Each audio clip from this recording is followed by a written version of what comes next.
Sveiki, šaikelė. Tai norėjau su jumis aptarti savo 2026 metų sezono planus, kadangi pirmasis sezonas toks buvo sėkmingas ir atrodo, kad viskas eina gera linkme, tai nusprendžiau pradėti YouTube kanalą ir pradėti vloginti, iš kelionių kontentą kelti ir būtent rodyti, kaip atrodo tos rutinos gyvenimas, kaip atrodo tos egzotinės šalis, kaip atrodo sportas jose. Ir pirmoji mintis kilusi į galvą buvo Kenija, kadangi galima sportuoti aukštikalnėse, tai visas sportas vyksta 2,4 km aukštyje ir iš tikrųjų aš praleisiu ten daugiau negu 2 mėnesius, treniruosiuosi ir gyvensiu kaip jie. Tai manau bus ir gero kontento iš pačio gyvenimo ten, nes pakankamai juokinga turėtų būti. Mažai ką žino, bet esu gyvenęs ir Demokratiniai Kongo Respublikoje apie 4-5 mėnesius, tai daug visko mačiau, dar tuo momentu nieko nefilmuodavau, gal truputėlį su telefonu, tai pabandysiu įmesti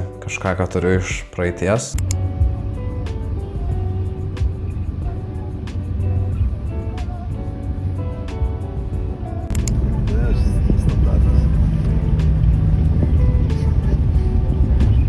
Hey, I want to be with them. No! And they have fucking...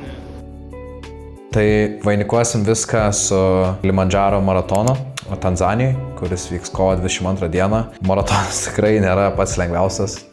Tikrai bus ką veikti, nes Maros 500 ar 600 metrų sukilimo ir pirmus 8 km tiesiog vynioja į kalną. Tai manau bus tragedija, bet tam ir ruošimės. Turiu padirbėti ant bėgimo šį sezoną ir nepamirškim, kad pagrindinis tikslas yra įvykdyti pilną Ironmaną ir patekti į pasaulio čempionatą. Tai manifestuoju būtent tai, o dar iš svarbesnių žinių, kodėl aš pradedu šitą YouTube kanalą, dėl to, kad išėjau iš darbo ir būtent pagalvojau, kad taip laiko sudėlioja, kad pagaliau galiu skirti laiko savo. Viskas natūraliai vyko po Vietnamo, kad nusprendžiau išeiti iš darbo ir orientuotis į YouTube kūrinį. Kol kas bent kelis mėnesius pabūti, pagyventi savo, nes dar neturėjęs tokios pertraukos po bakalauro ir magistro studijų, nes visur komandiruotės, visur keliauti, visur darbai, sportai nuo 25 metų ir manau, kad tokio turinio dar Lietuvoje nėra, tai bus įdomu parodyti jums, kaip atrodo mano gyvenimas ten, su kokiais treneriais dirbu, kur aš gyvenu, kiek išleidžiu per dieną. Tai Kenijoje, manau, bus labai smagu, nes Afrika man žiauriai patinka. Ir šių metų pradžioj buvau Madagaskare, dirbau, tai ten visai kitoks gyvenimas. King Julian, I like to move it. I like to move it. Tai pamatysim tai neužilgo ir tęsiant apie visus planus, tai jeigu dar pavyks pavasario gale galbūt sudalyvauti kažkokiose triatlono varžybose užsienyje, ką nusižies, tai 100 Pamplonoje, Ispanijoje. Tai yra varžybos, kurių formatas yra 2 km plauki, 90 važiuoji ir 18 km bėgi. Kartu visą vasarą ruošiantis planuoju dalyvauti kiek įmanoma daugiau Lietuvos triatlono etapų.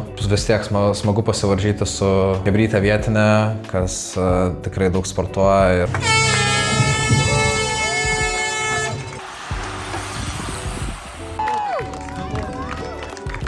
Visą tą pasirašymą vainikuoti su Ironman 50.3 pasaulio čempionato Nicoje, Prancūzijoje. Tada liks pats sunkiausias treniruočių procesas ir aklimatizacija kažkokia Čilėje, nors Čilėje nėra labai karšta.